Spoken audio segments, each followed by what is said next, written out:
Hi everyone, welcome to the CBoom Show. I'm Chris. I'm Alex. What we're trying to do is help you make a pick, cover a spread, and win a ticket or two.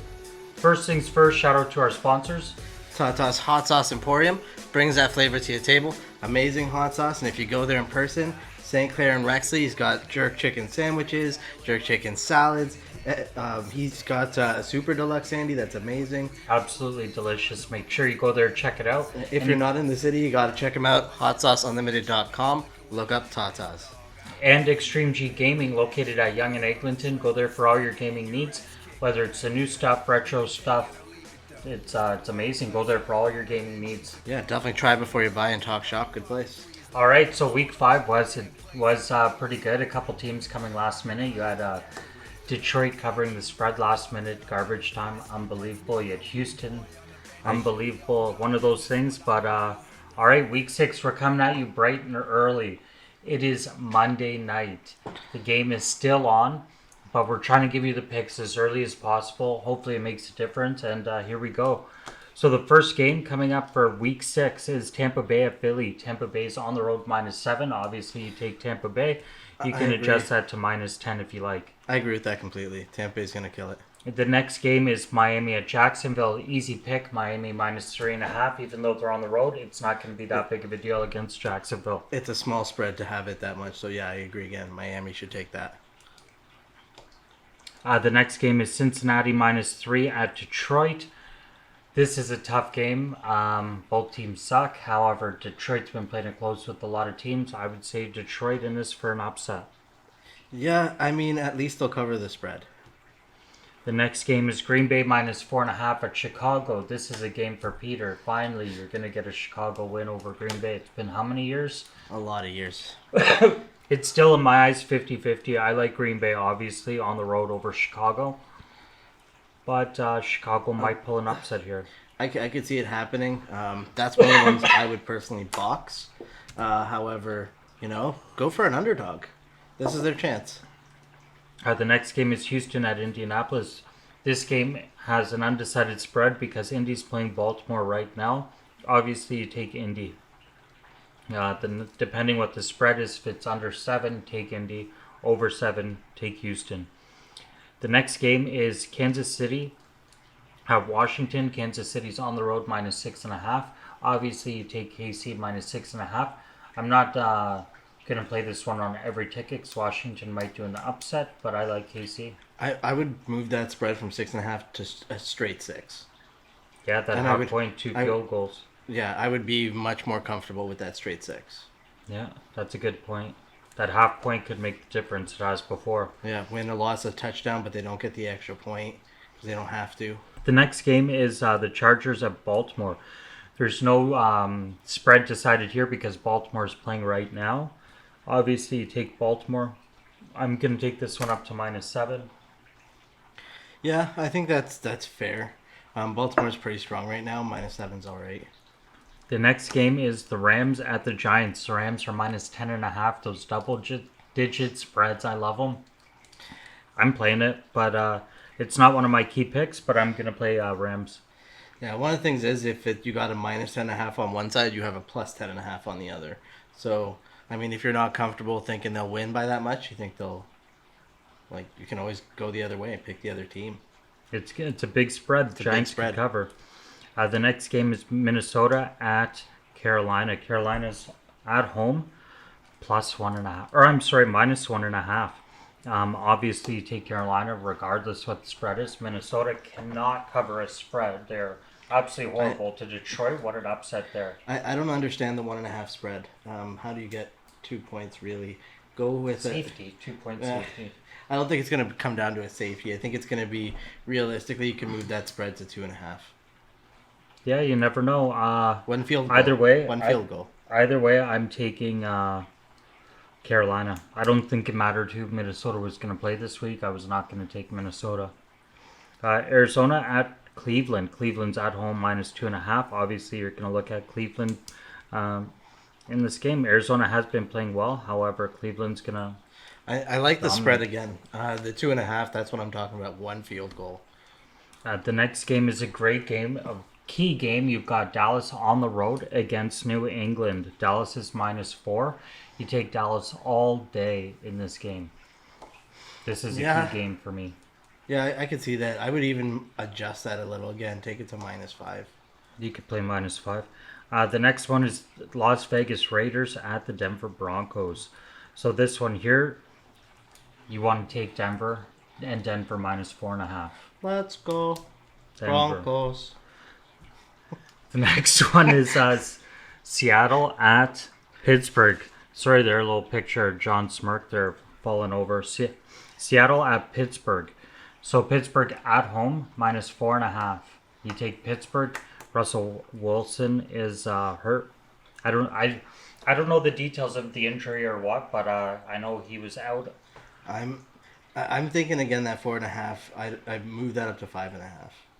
Yeah. One touchdown, 2 field goals. Give them. I don't think it's going to be huge, but I could easily see 2 field goals. And as long as you don't go all the way to the 6, if that happens, it's a win, not a push. Yeah. And then the last game, the Monday Nighters, Buffalo at Tennessee. This is a great game. Buffalo's -5.5. You take Buffalo all day, every day. Yeah, I like that. That's exactly where I think the spread should be. That 5.5 point, like I just said with the previous one, 2 field goals, and you have your win, not a push. I like that.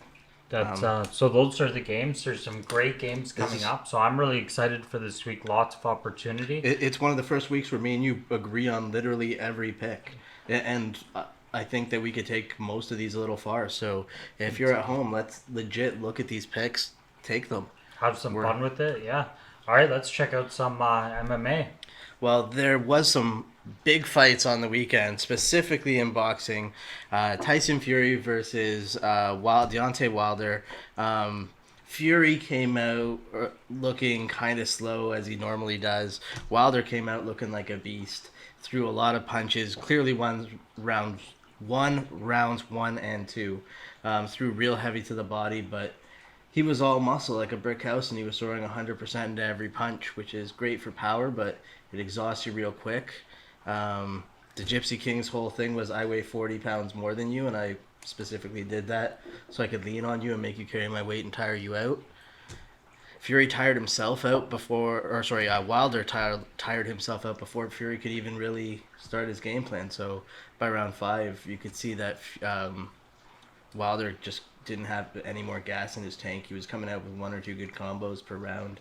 He did knock down the Gypsy King twice in 1 round, but in the end, he went down like a sack of bricks, broken nose, bleeding out of his ear, bleeding out of his jaw. He was taken to a hospital after, and good for you, Fury. Team Fury. All day. Yeah, it was a good fight. I had Fury all day in that. Yeah, that was good. It was actually really entertaining. A lot of knockdowns, a lot of action. So if you didn't get a chance to see it, even though I kind of spoiled it, definitely watch the fight. One of the most entertaining boxing fights I've seen in a very long time. Speaking of which, this weekend, on Friday, we got Bellator.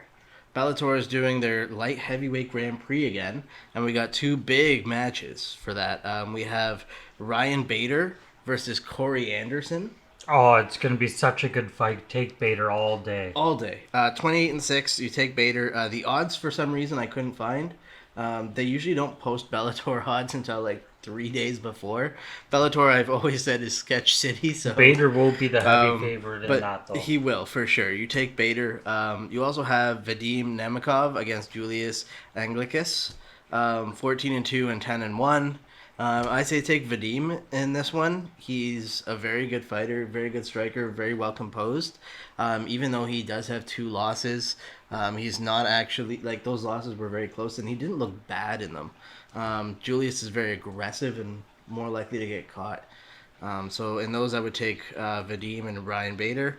And one more big fight on the Bellator card, you got Benson Henderson again. He's coming in to fight Brent Primus. Benson Henderson should be the heavy favorite in that, but he's lost his last couple. Yeah. 28-10 against 10-2. It's Bellator. Anything could happen.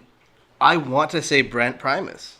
Yeah, I wouldn't take Benson in this one. I agree. I think this is one, again, like, even the odds. We are on the same page with everything today, from football to MMA.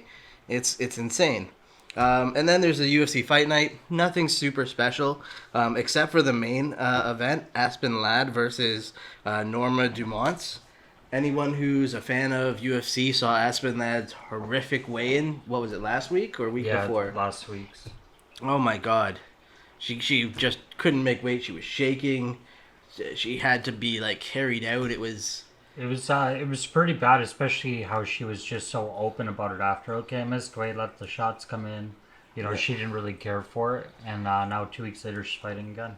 And she's still headlining. A little disappointing, if you ask me. It's not just disappointing; it's disrespectful.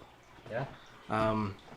But that being said, other than that being the headliner, we do have Arlovsky coming back against Carlos Felipe. I like Arlovsky in this one. I like Felipe. I think Arlovsky's on his way out. Yeah, again. big underdog. I like it.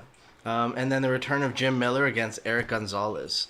Again, like I don't know if I would take a bet on that fight, but it will be entertaining. Jim Miller fights with everything he's got, whether he wins or loses. It'll be a good fight. He throws it all out there. So definitely that's going to be the fight to watch. But Bellator, I think, is really going to be the fight to watch again. Corey Anderson versus